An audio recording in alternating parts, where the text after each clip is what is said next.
7. 그리고 신선한 외기 속에서. 신선한 공기로군요.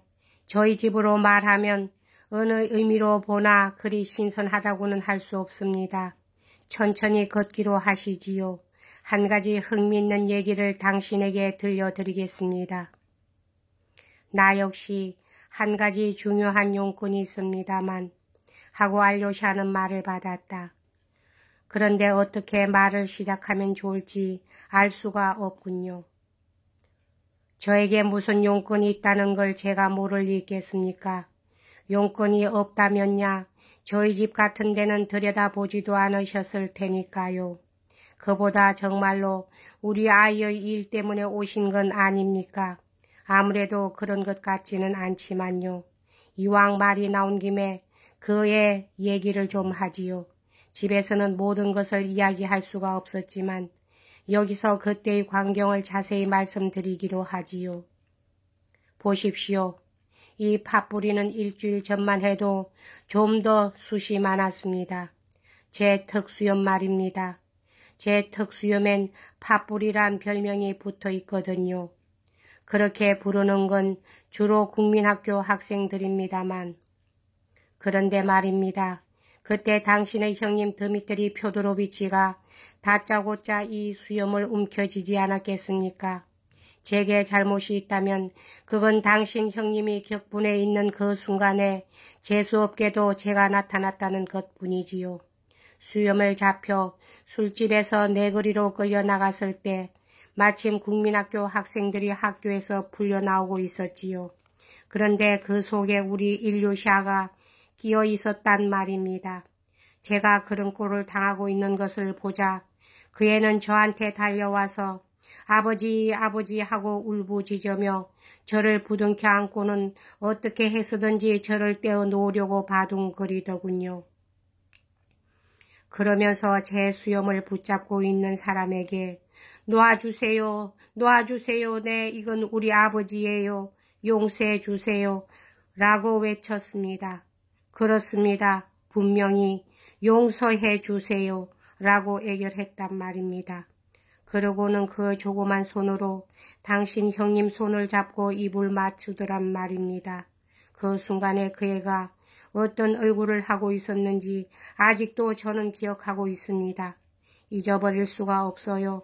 물론 앞으로도 결코 잊지 못할 것입니다. 나는 맹세할 수 있습니다. 하고 알료샤는 외쳤다. 형님은 진심으로 그야말로 성의를 다하여 당신한테 유감의 뜻을 표할 것입니다. 바로 그 광장에서 무릎을 꿇으라면 그것도 마다고는 하지 않을 겁니다. 내가 그렇게 하게 하고야 말겠습니다. 그렇게 하지 않는다면 더 이상 형이라고 부르지도 않겠습니다.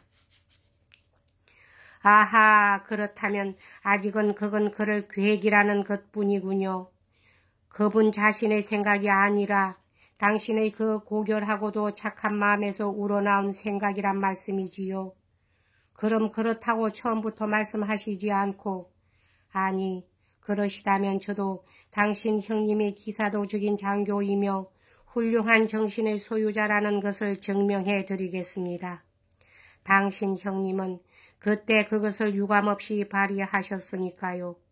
이 팥뿌리를 실컷 끌고 다닌 다음 절 놓아주시면서 너도 장교라면 나도 장교다. 결투를 위한 적당한 정인을 구하면 곧 나한테 보내도록 해. 너는 더러운 놈이긴 하지만 어쨌든 상대만은 해줄 테니.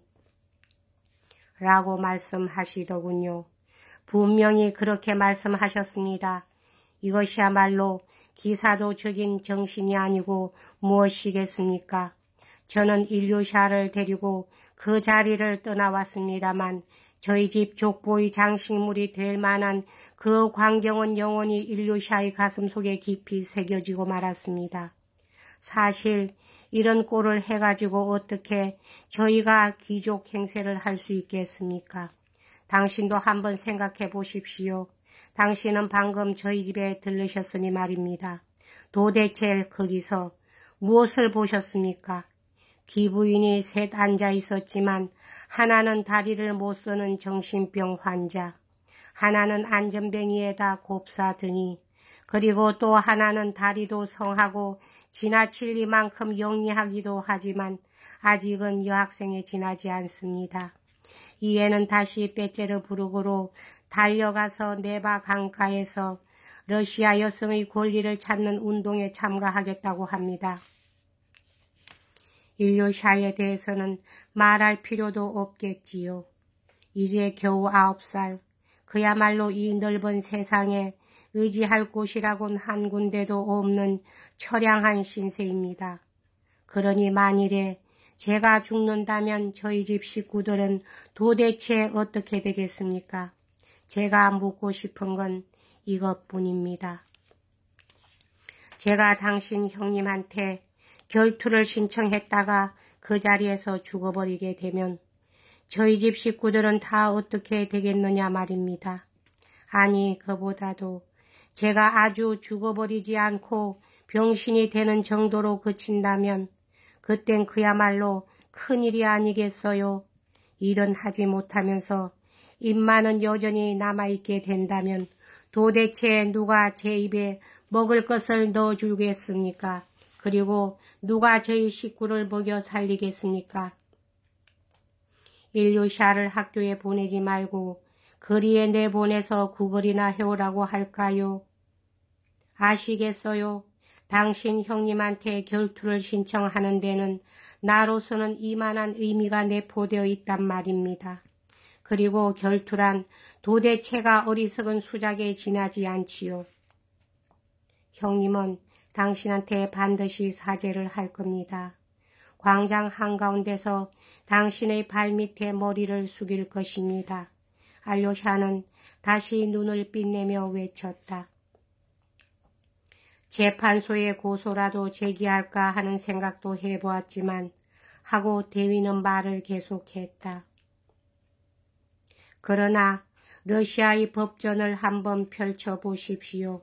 제가 받은 개인적 모욕에 대하여 가해자로부터 대체 얼마만큼의 보상을 받을 수 있을까요? 게다가 그때 갑자기 아그라페나 알렉산드로브나 그루센카가 저를 불러 이렇게 호통을 치지 않겠습니까? 그런 생각은 아예 하지도 말아요. 만일 그이를 고발하면 그이가 당신을 때린 건 당신이 사기를 했기 때문이라고 모든 사람에게 폭로하고 말겠어요. 그렇게 되면 오히려 당신이 재판소에 끌려갈걸요? 라고 말입니다. 도대체 누구 때문에 그런 사기 행위를 했는지, 누구의 명령으로 제가 그따위 비겁한 짓을 했는지 아마 하느님만은 그것을 잘 알고 계시겠지요. 모든 것은 바로 그 여자와 표드로 바블로비치가 시킨 일이 아니냔 말입니다. 그 여자는 또 이런 말까지 덧붙이더군요. 그뿐인 줄 아세요? 앞으로 당신 같은 건 나한테서 한 푼도 벌지 못하게 영영 쫓아버리겠어요. 그리고 우리 상인한테도 그렇게 말해서 그 여자는 삼소노프 노인을 우리 상인이라고 부르고 있습니다. 당신을 쓰지 못하게 하겠어요. 그래서 저도 생각해 보았습니다. 만일 그 상인까지도 저를 써주지 않는다면 도대체 누구한테 가서 벌어먹나 하고 말입니다. 사실 저한테 벌이를 시켜주는 건 그 두 사람밖엔 없으니까요. 그도 그럴 것이 당신의 아버지 표드로 바블로비치는 어떤 특별한 이유가 있어서 저를 신용하지도 않고 있을 뿐만 아니라 제가 서명한 영수증을 손에 넣어 가지고 오히려 저를 재판소로 끌고 가려는 눈치거든요. 이런 모든 일 때문에 저도 그만 기가 죽어버리고 말았지요. 당신도 저희 집 꼴을 다 보시지 않았습니까? 그건 그렇고 여기서 한 가지 묻겠습니다. 그 애는 그 일류샤 놈은 아까 당신의 손가락을 몹시 물어뜯었던가요? 집에서는 그 애가 있어서 자세히 물을 수가 없었습니다만. 예, 아주 호되게 물렸습니다. 그 애도 몹시 성이 났던 모양이에요. 까라마조프네 형제라 해서 나한테 복수를 한 것이겠죠. 이제는 그 사정을 나도 잘 알았습니다. 그러나 그 애가 학교 동무들하고 돌싸움을 하고 있는 것을 당신이 보았다면 얼마나 놀랐을까요? 참으로 위험한 짓입니다. 그 애들한테 맞아 죽을런지도 모르지 않습니까? 철없는 아이들이 하는 짓이라 돌에 맞아 머리가 깨질런지도 모르니까요. 아니, 벌써 맞았습니다. 머리는 아니지만 가슴을, 심장 바로 위를 한 대 맞았습니다. 오늘 돌에 맞았다면서 시퍼렇게 멍이 들어 돌아와 가지고는 알아눕고 말았습니다. 그런데 그 애가 먼저 다른 아이들에게 덤볐단 말입니다. 당신 일로 그 애들한테 화풀이를 한 모양이더군요. 아이들의 말을 들으니 오늘 그 애가 그라소떡긴인가 하는 아이의 옆구리를 칼로 찔렀다고 하더군요. 그 얘기도 들었습니다만 정말 위험한 짓입니다. 찔린 아이의 아버지 그라소떡기는 이곳 관리니까 또 시끄러운 문제가 일어날는지 모르겠습니다. 이건 당신에게 충고 삼아 하는 말이지만 하고 알료샤는 열심히 말을 계속했다. 당분간 학교엔 아주 보내지 않는 편이 좋을 것 같습니다. 그러노라면 그의 마음도 가라앉을 것이고 가슴의 분노도 사라지겠지요. 분노라고요 하고 대인은 대뇌었다. 맞았습니다. 분노지요. 조그만 어린애지만 그건 굉장한 분노입니다. 그러나 당신은 아직 여기에 대해서는 잘 모르실 겁니다. 그럼 이 얘기를 좀 자세하게 설명해 드리기로 하지요. 다름 아니라 그때 그 일이 일어난 후로부터 학교 동무들이 모두들 그 애를 팥불이라고 놀려대기 시작한 모양입니다. 학교에 다니는 아이들이란 정말 무자비하거든요. 하나하나 떼어놓고 보면 모두 천사 같지만 한때 모이면 특히 학교 같은 곳에서는 잔인하게 되기가 일쑤지요. 그렇게 모두들 놀려대니까 일류샤의 가슴 속에 고귀한 정신이 머리를 쳐들고 일어난 것입니다. 여느 아이 같으면 그만 기가 죽어 오히려 자기 아버지를 부끄럽게 여겼을 것이지만 그 애는 아버지를 위해 혼자서 모든 아이를 상대로 분연히 일어섰습니다. 아버지를 위해, 진리를 위해 아시겠습니까? 진리를 위해 일어섰단 말입니다. 당신 형님의 손에 입을 맞추어 아버지를 용서해 주세요. 네, 용서해 주세요. 라고 애원했을 때의 그의 마음은 얼마나 썰하렸겠습니까? 그것을 아는 것은 하느님하고 저밖엔 없습니다. 가난한 우리네 아이들은 당신네 아이들이 아니라 우리네 아이들은 비록 사람들에게 멸시를 받고는 있지만 마음만은 고결합니다. 저희들 가난뱅이 자식들은 겨우 9살밖에 안 된 나이에 벌써 이 세상의 진실을 알게 됩니다. 돈 많은 사람들은 어림도 없지요. 그야말로 일생을 걸려도 그렇게 깊은 데까지는 도저히 알 까닭이 없습니다. 그렇지만 우리 일류샤는 그 내거리에서 당신 형님의 손에 입을 맞추던 바로 그 순간에 이 세상의 모든 진리를 깨달았던 것입니다. 그리고 그 진리는 그 애를 사정없이 후려갈겨 영원히 회복할 수 없는 깊은 상처를 입혔단 말입니다.